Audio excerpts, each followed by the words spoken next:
¿Recuerdas cuando Rusia se creía una superpotencia? Gran ejército, economía y palabras. Intimidaba a sus vecinos, vendía gas a Europa como un narcotraficante y actuaba como si gobernara el mundo. Luego Putin invadió Ucrania. Ahora, Rusia está siendo aplastada en todos los frentes. El ejército está en ruinas, la economía se está derrumbando y Putin ha pasado de ser un hombre fuerte a un viejo desesperado, suplicando armas a Corea del Norte. Este es el peor momento en la historia para ser Rusia, y lo peor es que solo empeora. Así que desglosemos cómo Rusia pasó de ser un tipo duro global a una total vergüenza. ¿Y dónde mejor para empezar que su ejército? Porque ahí es donde el colapso está golpeando más fuerte. Rusia ha sufrido grandes pérdidas de personal y equipo desde el inicio de la invasión. Eso no es novedad. Lo nuevo es que en noviembre de 2024 ha superado con creces incluso las expectativas más pesimistas. En solo 30 días, Rusia sufrió casi 46.000 bajas. Eso es más que 3 divisiones enteras de fusileros motorizados eliminadas del campo de batalla. La carnicería alcanzó su punto máximo con un devastador nuevo récord, 2.030 soldados perdidos en un solo día. Un hito aterrador que subraya cuán desastrosa se ha vuelto la situación. La pérdida total de personal, un asombrosos 758.000, 730 desde que comenzó la invasión, un número que aumenta diariamente. No solo se acumulan cuerpos. En noviembre, las fuerzas ucranianas destruyeron 307 tanques, 899 vehículos blindados y 884 piezas de artillería, más de 3.000 millones en equipo perdido en un mes. Para un ejército antes considerado segundo después de Estados Unidos, este nivel de destrucción es más que un revés. Es un colapso total y la situación solo empeorará. ¿Por qué? Porque ahora Ucrania también puede eliminar instalaciones militares en lo profundo del territorio ruso.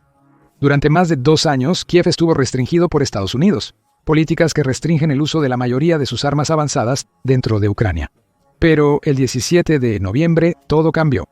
El expresidente Joe Biden autorizó el uso de los misiles ATACMS de largo alcance de Estados Unidos para atacar activos militares rusos, incluyendo tropas, depósitos y centros logísticos, no solo en territorios ocupados de Ucrania, sino también dentro de la frontera rusa. Ucrania no solo retuvo los misiles estadounidenses con un alcance de 190 millas. El Reino Unido y Francia se unieron a la contienda, permitiendo a Ucrania atacar el suelo ruso con los misiles Storm Shadow y Scalp, de 155 millas de alcance. Estos permisos son un cambio radical. El presidente de Ucrania, Volodymyr Zelensky, ha insistido en que la única forma de que Ucrania tenga una oportunidad de derrotar a Rusia es llevando la lucha más allá de sus fronteras. Mette Frederiksen, primera ministra danesa, coincidió en que Ucrania no puede ganar con un brazo atado a la espalda. Con las manos libres, Ucrania aprovecha al máximo cada golpe. Rusia ahora está expuesta a la misma guerra que desató y ya no puede ocultar la verdad a sus ciudadanos. Los misiles de largo alcance lanzados por Ucrania en territorio ruso han causado daños catastróficos, apuntando a activos militares cruciales que sostienen las operaciones rusas en Ucrania y más allá. Estos ataques no solo han destruido infraestructuras clave, sino que también han infligido grandes pérdidas al personal y los recursos rusos, lo que hace cada vez más difícil para Moscú mantener su impulso militar. En la región de Briansk, Ucrania atacó por primera vez con misiles ATACMS proporcionados por Estados Unidos, siendo uno de los ataques más relevantes. Los misiles alcanzaron un depósito de armas en Karachay, a unas 99.7 kilómetros de la frontera ucraniana, causando 12 explosiones secundarias. El ataque dañó significativamente las reservas de municiones de Rusia, cruciales para sus operaciones en curso. Además de apuntar a las armas, Ucrania también se ha centrado en las reservas de gas e infraestructura energética de Rusia, vitales para su estabilidad militar y económica. Ucrania ataca activos críticos para interrumpir el abastecimiento de combustible y energía de Rusia, debilitando su logística. Sin embargo, la destrucción no se ha limitado a la infraestructura. Los ataques ucranianos también han eliminado a un número significativo de tropas estacionadas en Rusia, y no solo a las tropas rusas, también a las norcoreanas. Se informa que un ataque dirigido a un centro de comando ruso en la región de Kursk mató al menos a 18 soldados rusos y hirió a 33 más, incluyendo a oficiales de alto rango de los distritos militares del sur y este. Entre los muertos estaba el teniente general Valery Solochuk, una figura clave en las campañas militares de Rusia. Su supuesta pérdida es un duro golpe para el liderazgo ruso. Un coronel general de Corea del Norte resultó herido y 500 tropas adicionales murieron, según se informa. Con estos ataques, Ucrania ha dejado algo muy claro. Nadie está a salvo en Rusia. Nadie y ningún lugar. La presunta muerte de soldados norcoreanos tendrá repercusiones importantes en la ya frágil alianza entre Rusia y Corea del Norte. Sorprendentemente, el orgulloso presidente Vladimir Putin, quien una vez soñó con una Rusia fuerte contra Occidente, ahora se aferra desesperadamente al apoyo de un Estado paria. Corea del Norte, con su brutal régimen y aislamiento internacional, no es el aliado esperado en el tablero geopolítico mundial. En su afán por ganar en Ucrania, Putin ha recurrido a Kim Jong-un, lo que marca un punto bajo para la diplomacia rusa. Pero no se confundan, esta asociación no se basa en la prosperidad mutua o ideales globales compartidos, sino en la pura necesidad. Rusia, desesperada por suministros militares para su guerra, se ha convertido en una de las naciones más sancionadas y económicamente debilitadas del mundo. Corea del Norte busca afianzar su rol como actor global clave, no solo al proveer armas y municiones, sino también fortaleciendo sus lazos con Rusia, una potencia nuclear. Para comprender esta problemática relación, debemos observar lo que Corea del Norte ofrece.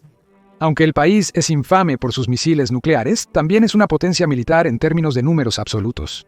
Con un ejército de 1.3 millones de efectivos, la participación de Corea del Norte en la guerra de Ucrania nunca sería meramente simbólica. Por eso, el informe de octubre de 2024 que sugería que Corea del Norte había enviado tropas a Rusia no fue muy sorprendente. Según fuentes, al menos 10.000 soldados norcoreanos viajaron desde el extremo oriental de Rusia hasta la región de Kursk, donde se espera que brinden un apoyo crucial en combate. Estas fuerzas se desplegaron principalmente para reforzar la mano de obra militar rusa en declive, ya que el país no puede permitirse otra movilización masiva. En realidad, las tropas norcoreanas solo trajeron números consigo. Carecen de experiencia de combate real, entrenamiento y equipo para hacer una diferencia significativa. Su despliegue en Rusia evidencia la decadencia de la otrora poderosa nación. Mientras que las tropas norcoreanas son enviadas a Rusia para morir, las armas norcoreanas son un asunto diferente. Las exportaciones de armas del país se han vuelto cruciales para Rusia, cuyos arsenales están casi agotados por la guerra. Los informes de inteligencia de Corea del Sur sugieren que el vecino del norte del país ha entregado más de 13.000 contenedores de envío llenos de municiones, rondas de artillería, cohetes antitanque y misiles balísticos de corto alcance KN-23 a Rusia desde agosto de 2023. La experiencia de Corea del Norte en tecnología de misiles ha sido aprovechada, con técnicos enviados a Rusia para evaluar el rendimiento de las armas y afinar su efectividad contra los sistemas de defensa aérea occidentales. El apoyo de Corea del Norte ha sido crucial para mantener el avance de la maquinaria bélica rusa, ya que su industria de defensa no logra equiparar el ritmo de las pérdidas. Recuerda, hablamos del complejo militar industrial, ahora el único motor de la economía rusa. Se pronostica que para 2025, Rusia destinará cerca del 40% de su presupuesto federal a defensa. Rusia depende ahora fuertemente de su ejército para sobrevivir económicamente. Aunque la producción militar industrial aparenta fortaleza, la realidad es más sombría.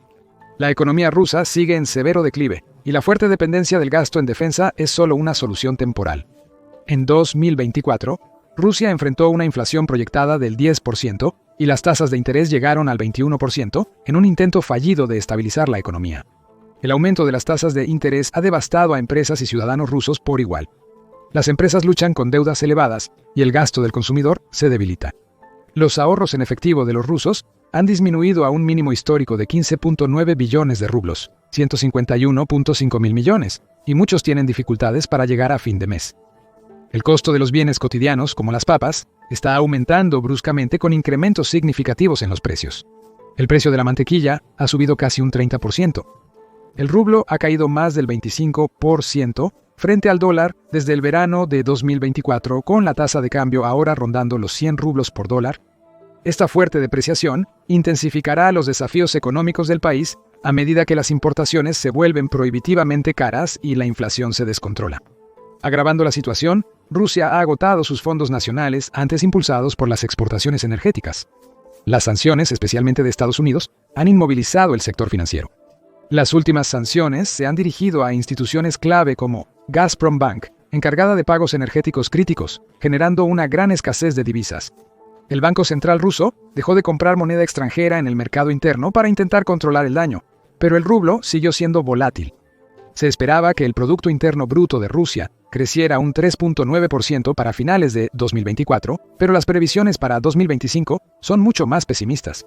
Se prevé que el crecimiento del Producto Interno Bruto de Rusia caiga al 1.9%, desacelerando significativamente su economía. Los expertos predicen que Rusia difícilmente se recuperará económicamente sin un cambio de prioridades. La inflación podría caer al 6.4% en 2025, pero el daño a la economía, especialmente en el sector privado, probablemente será duradero. La alta dependencia de Rusia en defensa y las crecientes sanciones seguirán agotando sus recursos. Las ambiciones militares del Kremlin contrastan con la supervivencia económica de Rusia, y sin cambios drásticos, su economía seguirá colapsando bajo presión. La grave crisis económica ha generado disidencia entre las élites rusas, especialmente por las crecientes tensiones entre industriales y el Banco Central. Mientras Rusia enfrenta estancamiento e inflación, crece el descontento con las políticas económicas. La decisión del Banco Central de elevar las 21% ha sido fuertemente criticada, especialmente por los líderes empresariales. Los industriales sostienen que las altas tasas de interés están limitando el crecimiento, dificultando que las empresas obtengan préstamos o cobren a los clientes. Según informes, casi la mitad de las empresas rusas enfrentan dificultades para obtener préstamos, agravando sus problemas económicos. Incluso los aliados cercanos de Putin han expresado públicamente sus preocupaciones sobre los críticos vocales. El primer ministro ruso, Mikhail Mishustin, culpó al Banco Central por la caída de la inversión, mientras economistas del gobierno advierten que el país está al borde de la estanflación. Aumentando la tensión, asociaciones empresariales como la Unión Rusa de Industriales y Empresarios han pedido al Banco Central que alinee sus políticas con las prioridades económicas del gobierno, un movimiento que desafía su larga autonomía. Este desacuerdo refleja una frustración más profunda en la élite rusa. Mientras el Kremlin sigue centrándose en el gasto militar, muchos empresarios cuestionan la viabilidad a largo plazo de esta estrategia, especialmente con la desaceleración económica y el aumento de las sanciones. Las prioridades militares consumen recursos y aumentan las tensiones domésticas, lo que inquieta a la élite económica, mostrando que incluso los más poderosos reconocen que el camino actual de Rusia es insostenible. El descontento dentro de Rusia se extiende más allá de la élite y es cada vez más evidente entre los ciudadanos comunes también. Aunque el disentimiento público está fuertemente reprimido, hay claras señales de insatisfacción en todo el país, especialmente a medida que el gobierno endurece su control sobre el poder. La Organización de las Naciones Unidas informa que los derechos humanos empeoran, mientras Rusia promulga estrictas leyes de censura de guerra. Estas leyes han llevado a la persecución de quienes se oponen a la guerra en Ucrania. A pesar de la represión, hay indicios de que algunos ciudadanos siguen resistiendo, aunque con un alto riesgo personal. Las protestas públicas han sido reprimidas y quienes critican al régimen enfrentan duros castigos como confiscación de propiedades y encarcelamiento.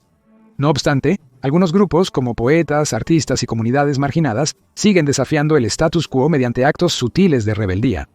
Al menos 1.372 defensores de los derechos humanos, periodistas y críticos antiguerra han sido detenidos, sometidos a largas penas de prisión y a menudo torturados.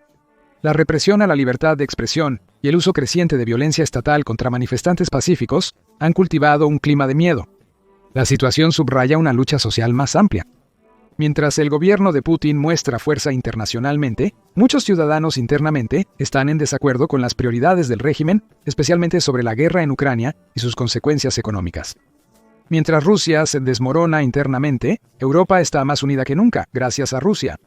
Históricamente, Europa se ha caracterizado por divisiones, como durante la crisis de deuda europea de 2012, la crisis de refugiados de 2015 y la pandemia de coronavirus disease 19. Estos eventos revelaron profundas divisiones geográficas y políticas, con un aumento del euroescepticismo, particularmente en Polonia, Hungría e Italia. Las fuerzas políticas en el Parlamento Europeo frecuentemente chocaban, impidiendo una acción decisiva y generando una identidad europea dividida.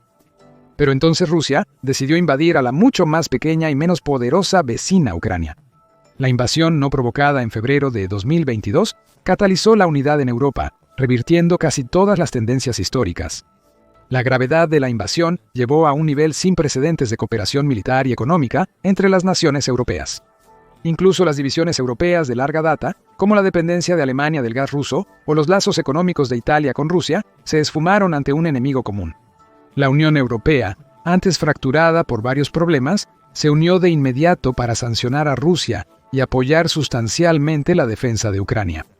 ¿Qué tan sustancial? Según el Instituto Kiel para la Economía Mundial, un grupo de reflexión alemán, la Unión Europea es el segundo donante más grande de ayuda para Ucrania, solo detrás de Estados Unidos. Desde febrero de 2022 hasta octubre de 2024, la Comisión y el Consejo de la UE donaron $44.400 millones en ayuda financiera y $2.600 millones en ayuda humanitaria a Ucrania. Esta nueva unidad también se manifestó en el aumento de las inversiones en una defensa europea colectiva, y este resurgimiento del gasto militar en Europa ha sido nada menos que monumental. Tras la invasión de Ucrania, los miembros de la OTAN aumentaron sus presupuestos de defensa en casi un 50% en comparación con 2014, cuando Rusia anexó Crimea por primera vez. La invasión a Ucrania fue el llamado de atención que estos países necesitaban desesperadamente. Desde 2014, el gasto en defensa en Europa ha aumentado un promedio de 3.9% anual, reflejando la urgente necesidad de modernizar y fortalecer las fuerzas. El mensaje es claro. El entorno de seguridad ha cambiado y los países también deben adaptarse. El enfoque de Europa ha cambiado de simplemente mantener las fuerzas a modernizarlas, con el 32% de los presupuestos de defensa ahora dedicados a adquisición e investigación y desarrollo, en comparación con el 15% hace una década. Esto no solo se trata de números, sino de garantizar que Europa pueda defenderse por sí misma, sin depender más de la ayuda de Estados Unidos cada vez. Aun naciones antes renuentes a aumentar el gasto militar, como Alemania, se comprometieron a incrementar sus presupuestos de defensa. Este compromiso está sacudiendo los fantasmas del pasado, ya que Alemania finalmente cumple con el objetivo de la OTAN de gastar el 2% del Producto Interno Bruto en defensa. Países como Suecia y Finlandia han seguido su ejemplo, aumentando su gasto militar e incorporándose a la OTAN. La decisión de Finlandia y Suecia de unirse a la OTAN representa uno de los mayores cambios en la seguridad europea en los últimos tiempos. Estos dos países históricamente neutrales pasaron décadas equilibrando lazos tanto con Rusia como con Occidente. Sin embargo, las acciones agresivas de Rusia les hicieron reconsiderar este enfoque y solicitar la membresía de la OTAN en mayo de 2022. Finlandia se convirtió en miembro pleno de la OTAN el 4 de abril 2023, mientras que Suecia se unió oficialmente el 7 de marzo 2024 tras superar retrasos relacionados con preocupaciones de seguridad de Turquía y Hungría. Finlandia y Suecia aportan un gran valor a la OTAN, especialmente en la región del Mar Báltico, ya que la frontera de 1.337.6 kilómetros de Finlandia con Rusia duplica la frontera de la OTAN con su vecino oriental. La importancia estratégica de estas membresías tampoco puede ser exagerada. Finlandia, que ya gasta el 2.5% de su Producto Interno Bruto en defensa, y Suecia, que gasta el 2.2% en 2024, aportan capacidades militares formidables a la alianza. Ambos países poseen ejércitos altamente compatibles con las fuerzas de la OTAN, participando en sus operaciones por años. Su membresía mejora la postura de defensa de la OTAN en la región, asegurando un disuasivo más robusto contra una mayor agresión rusa. Sin embargo, el verdadero valor de estas históricas adiciones a la OTAN reside en su naturaleza simbólica. El compromiso de Europa con la defensa es inquebrantable, y Rusia no puede hacer nada al respecto. Además, con la integración total de Finlandia y Suecia en la OTAN, la posición estratégica de Rusia en Europa se ha debilitado seriamente. La región del Mar Báltico, antes bajo influencia rusa, ahora forma parte de la estructura defensiva de la OTAN, aislando más a Moscú. Dado el estado actual de las cosas, no hay vuelta atrás. Rusia nunca recuperará la influencia que alguna vez tuvo sobre la región del Báltico. Lo mismo se puede decir para toda Europa y el mundo. La debilitada posición de Rusia en el escenario global sugiere que su futuro podría estar marcado por un retroceso de sus ambiciones imperiales o una drástica transformación interna.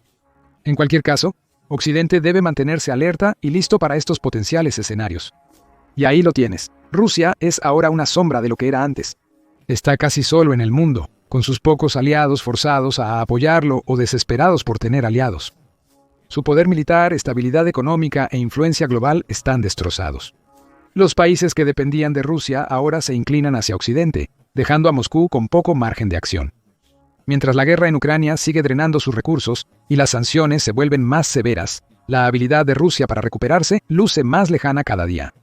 Pero ya sabes lo que dicen, cuando tocas fondo, solo puedes subir.